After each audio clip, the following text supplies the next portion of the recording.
Okay, so good afternoon. So basically, yeah, yesterday I posted a couple of pictures on my Facebook page, Carp Bible Facebook page, just showing the marker poles that I think I put one on last year before we went away, and after using them in France last year, I felt like there was a couple of modifications that were needed. So these basically are marker poles that you put out in the lake as either sort of a feature to bait up to, or as a sight marker really to cast to when you're on the bank. So they work well, and I have used them before in years gone by, but they're a bit more traditional. Then it was just basically bamboo canes from the gardening shop with a weight taped to the bottom basically. So I've been having to think about how I can do it myself. I mean, really, as I've probably said on the videos before, I haven't got loads of spare money, and I like to sort of challenge my innovation sometimes. So yeah, so I wanted to come up with something that was cheap to do really,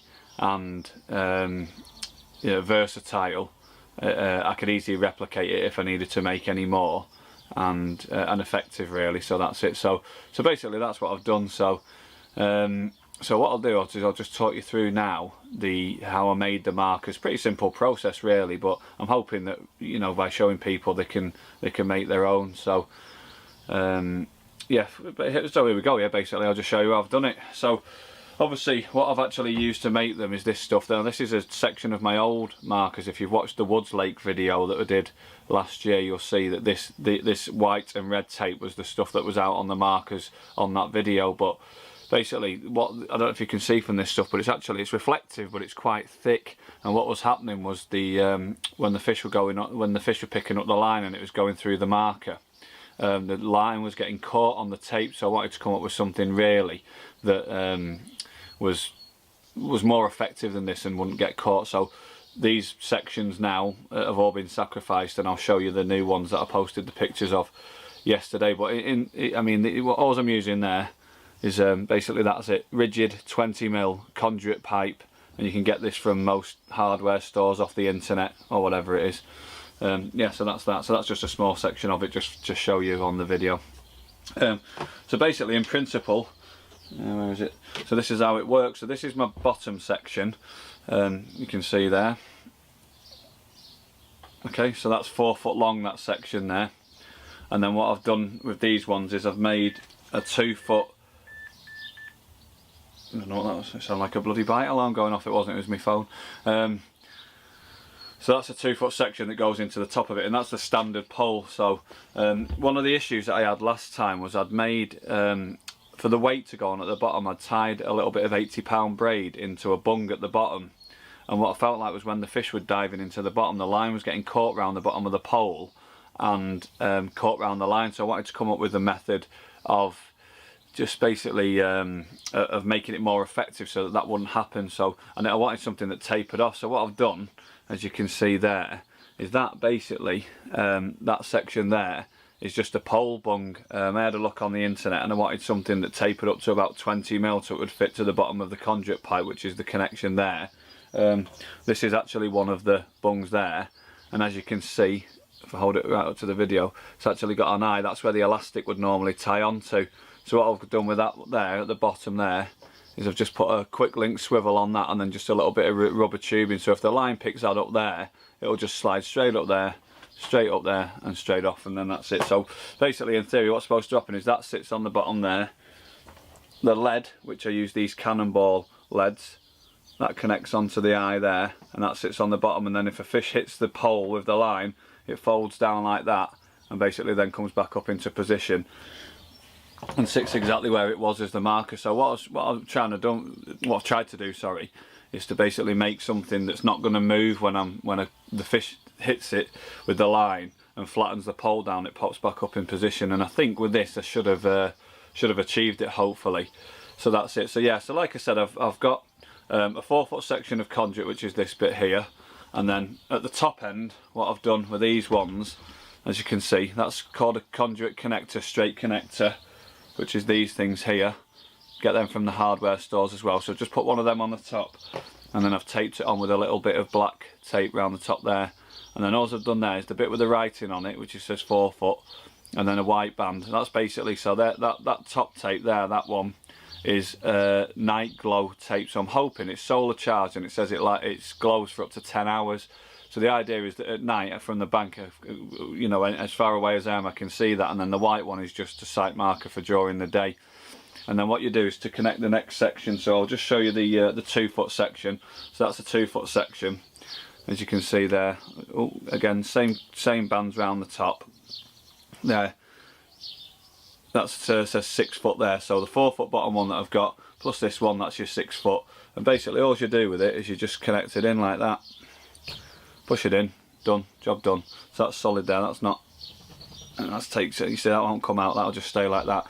And then obviously, with where the edges of that, you can see there, if the line was to slide that way, it would get caught on that. So what I've done is at the bottom there, I've taped it, so again it's just smooth. And I've just got to finish these off. I've bought some shrink tube like you'd use on your hook lengths, but it's sort of 25mm, and then I'm going to use a heat gun and shrink it down over there just to completely smooth the whole thing. So as the line runs up, it just goes over the top and then comes off, and this will pop back up onto the same spot that I've been fishing. So that's the basic principle of it really. So yeah, so you've got that, the bung at the bottom, that's the pole bung.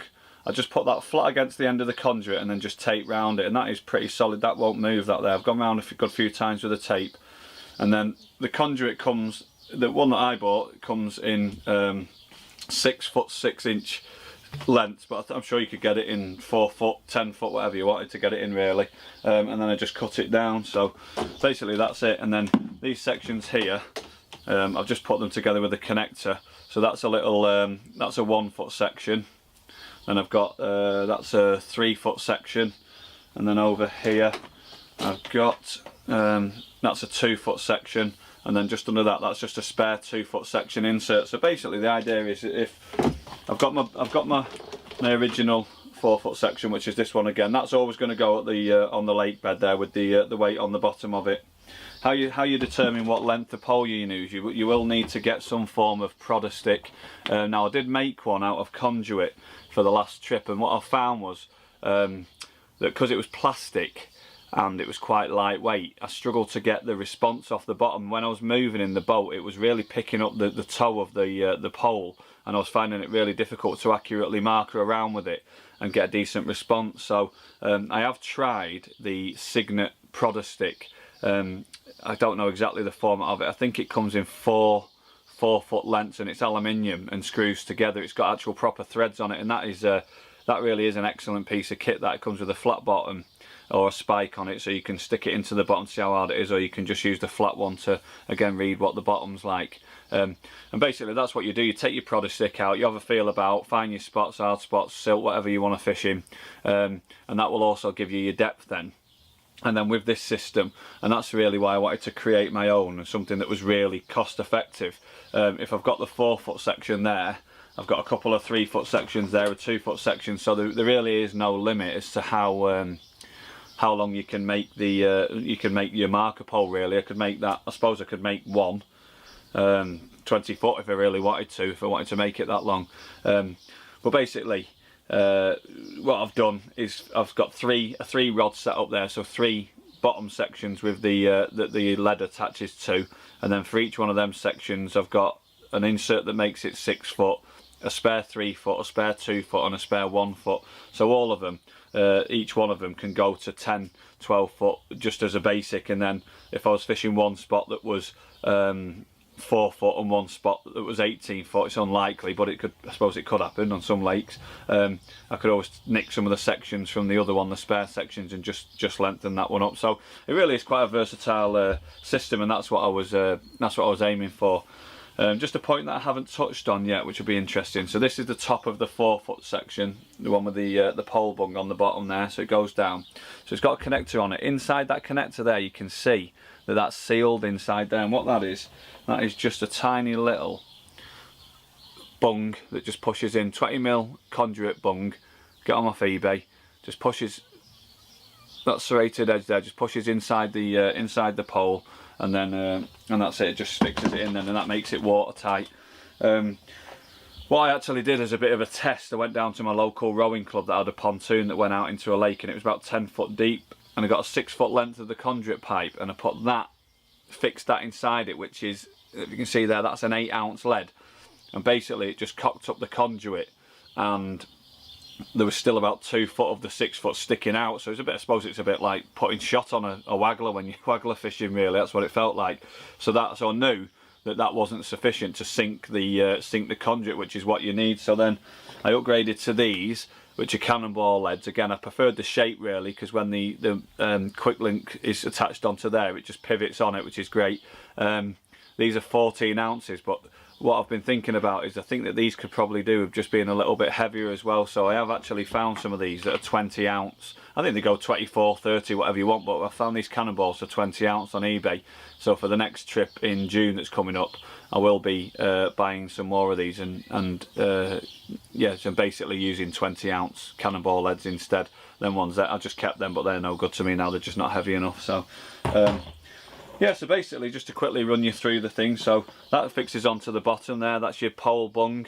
What I've done is I used one of the quarter puller tools, and I just put it through the eye there and I held that and pulled it as hard as I could, and I couldn't get that swivel out of there. So I know for a fact that when it's got a 20 ounce lead and I lift the marker pole off the bottom, you don't yank it because obviously at risk of pulling it out, but just pull it up slowly.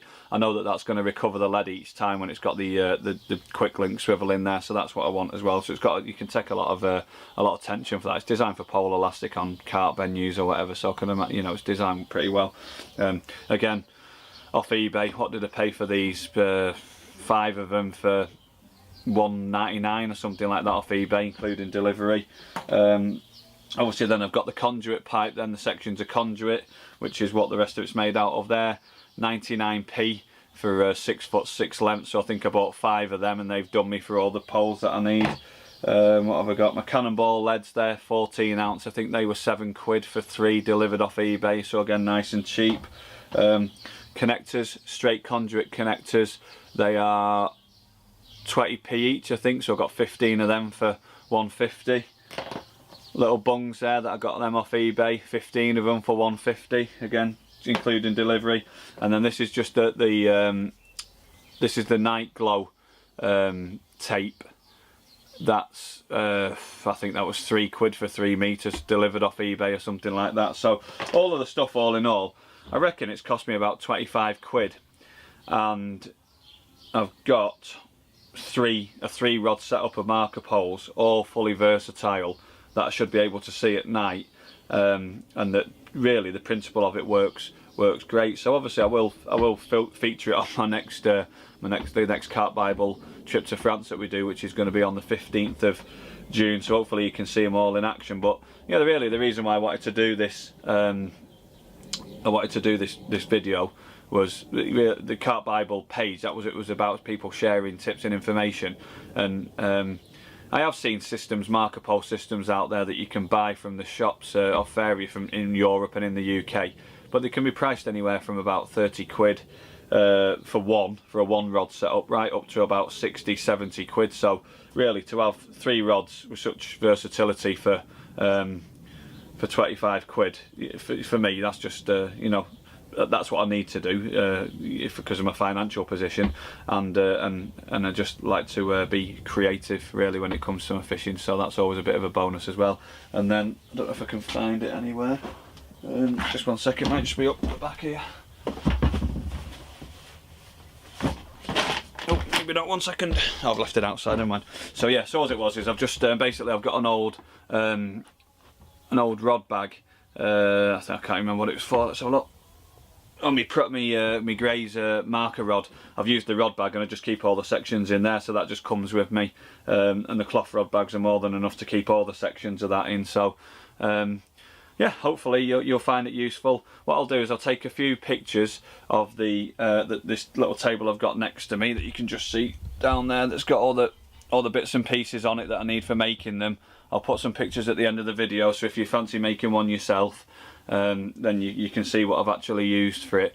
And likewise, if you've got any questions at all, or there's anything that you want to ask about them, just send me an email through Carp Bible page, or directly to me on Facebook or via Twitter or Instagram, and I'll definitely reply. I'll help you out if it means that you can test your own creativity and come up with something. I think it's quite nice to do that in fishing. So yeah, thanks for watching, and like I said, watch the rest of the videos on Carp Bible, and follow the page on Facebook. And what would be really great is if any of you do decide to have a go at making them, if you could upload the pictures to the Carp Bible Facebook page. It's an open group, so anybody can upload anything they want to it, and that'd be even cooler, that I know that somebody's actually watched it and then gone out, bought the stuff and had a go. But again, if you want to ask me any questions, just find me a direct message, should I say, through any of the social media things, and I'll reply to you and help you out with whatever I can. Okay, cheers, thanks for watching.